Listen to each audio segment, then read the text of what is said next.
क्या आपने कभी सोचा है कि कई लोग मेहनत तो बहुत करते हैं, लेकिन फिर भी जीवन में आगे क्यों नहीं बढ़ पाते? कई लोग प्रतिभाशाली होते हुए भी सफलता से दूर क्यों रह जाते हैं? कभी-कभी इसका कारण हमारी मेहनत नहीं, बल्कि वो स्थान होता है जहां हम रहते हैं। मैं चाणक्य हूं और आप देख रहे हैं वॉइस ऑफ चाणक्य। आज मैं आपको बताऊंगा कि किस प्रकार का स्थान मनुष्य के जीवन को नष्ट कर सकता है और किस प्रकार का स्थान उसे महान बना सकता है। वीडियो को अंत तक अवश्य देखें, क्योंकि अंत में मैं आपको ऐसे जीवन पाठ बताऊंगा जो आपकी सोच बदल सकते हैं।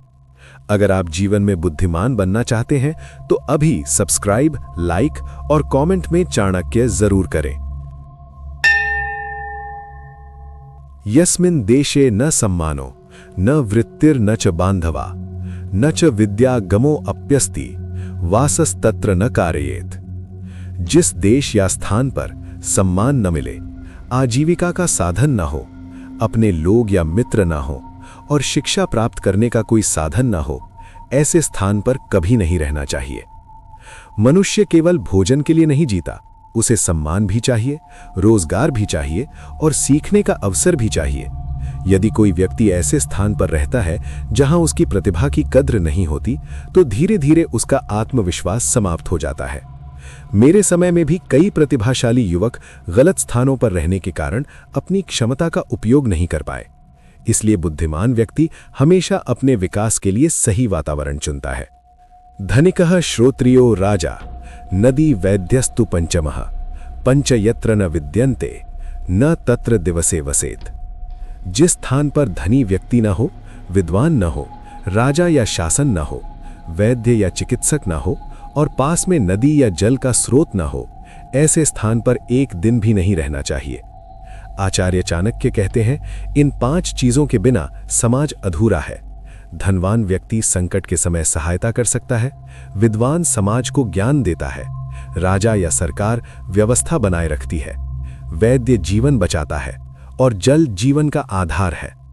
मेरे समय में जब कोई नया नगर बसाया जाता था तो सबसे पहले यह देखा जाता था कि वहां जल उपलब्ध हो, विद्वान हो, व्यापार हो और शासन व्यवस्था मजबूत हो, तभी वो नगर समृद्ध बनता था। लोकयात्रा भयम लज्जा दाक्षिण्यम त्यागशीलता पंच यत्र न विद्यन्ते न कुर्यात तत्र संगतिम। जहां आजीविका ना हो, लोगों में लज्जा और नैतिकता ना हो, कानून का भय ना हो, उदारता और त्याग की भावना ना हो और दान की प्रवृत्ति ना हो, ऐसे स्थान से संबंध भी नहीं रखना चाहिए। किसी समाज की पहचान उसकी इमारतों से नहीं, बल्कि उसके लोगों के चरित्र से होती है। अगर किसी समाज में लोग कानून से नहीं डरते, एक दूसरे की सहायता नहीं करते और केवल स्वार्थ में डूबे रहते हैं, तो वो समाज धीरे धीरे नष्ट हो जाता है।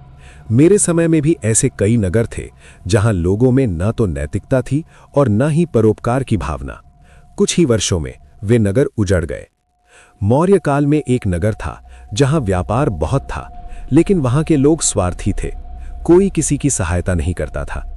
धीरे धीरे व्यापारियों ने भी वो स्थान छोड़ दिया और कुछ वर्षों बाद वो समृद्ध नगर एक खाली भूमि बन गया। इसलिए मैं कहता हूं, सिर्फ धन से समाज महान नहीं बनता, चरित्र और सहयोग ही उसे महान बनाते हैं। इन नीतियों से हमें कुछ महान जीवन पाठ मिलते हैं। पहला, हमेशा ऐसा स्थान चुनो जहां तुम्हें सम्मान मिले। दूसरा, जहां सीखने और बढ़ने के अवसर हो। तीसरा, जहां समाज नैतिक और सहयोगी हो। चौथा, जहां व्यवस्था, स्वास्थ्य और संसाधन उपलब्ध हो। और पांचवा, जहां लोग केवल अपने लिए नहीं, दूसरों के लिए भी जीते हों। याद रखो, मनुष्य का भविष्य सिर्फ उसकी मेहनत से नहीं, उस वातावरण से भी तय होता है जहां वो रहता है। अगर आपको ये ज्ञान पसंद आया हो तो वॉइस ऑफ चाणक्य को सब्सक्राइब करें, वीडियो को लाइक करें और कमेंट में लिखें, मैं चाणक्य की नीति अपनाऊंगा।